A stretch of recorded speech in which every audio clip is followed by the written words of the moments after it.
the children of Israel in Egypt became slaves. I cannot begin to tell you all of the difficulties they faced and the problems they faced in Egypt. When people begin to treat you as you don't have value, that's not an easy thing to take. In other words, in Egypt, they weren't counted anymore. They didn't have a say anymore. They couldn't do what they wanted anymore. Pharaoh made sure that they were treated as nothing, as we would say the scum of the earth. So in Egypt, it wasn't nice. Yeah, they got food, but it wasn't the best. They had a place to sleep, but it wasn't the best.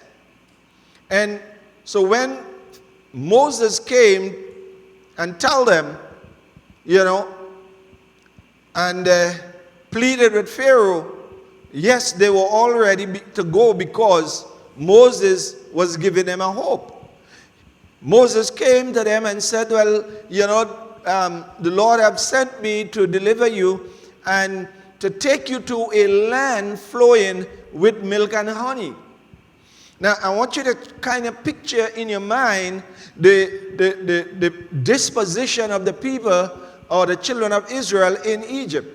Here we are in bondage, we are slaves, we are not treated fairly, and now Moses is saying, come, God sent me and he has a land flowing with milk and honey that you don't have to put up with what's going on here. Wouldn't you accept that? Wouldn't you be ready to go? Yeah, so they were all ready to go. They were all for Moses because Moses came and took them. And so they journeyed with Moses. They went through the Red Sea. God parted the Red Sea. They went over to the other side. And on the other side of the Red Sea, one of the first things they did was to make a calf. When Moses went up in the mountain, they made a calf to worship it. Now, I'm going through this to help you understand how people behave. It wasn't too long they left bondage. It wasn't too long they left the whip of Pharaoh and see the hand of God part the Red Sea, that the waters stood up like walls on each side and dry ground to walk through. It wasn't, let me tell you, that is a marvel to see, even just thinking about it.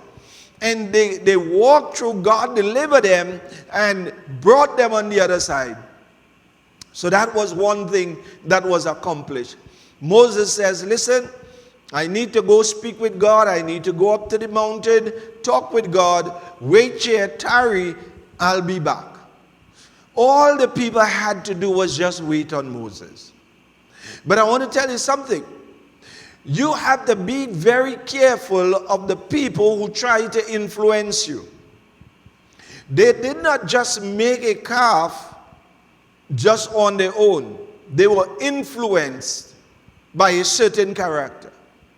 Because, he started to tell them, well, listen, we don't know what's happening in Moses. Moses went up to the mountain so long, and, maybe he died. How long are we going to wait?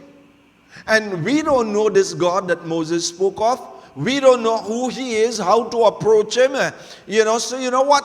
Let us make a God that we can relate to. Let us make a God that we can talk to. And so influence the people to bring all their gold and whatever. They melted it and made a golden calf and begin to worship it. Now, I try to think about these people. How could you let a man influence you to make something and then worship that thing? If you make it, there is no spirit in it. If you make it, there is nothing on the inside of that. How can you worship something that you made? And yet we see people are blindly following that way. They are blindly going after those things. Why? Because anything sounds good, anything, whether it makes sense or not, but if it sounds good, then we will go for that. And let me tell you, that happened then, and it's happening now. And I think it is even more, it is more crazy or crazier today than it was back then.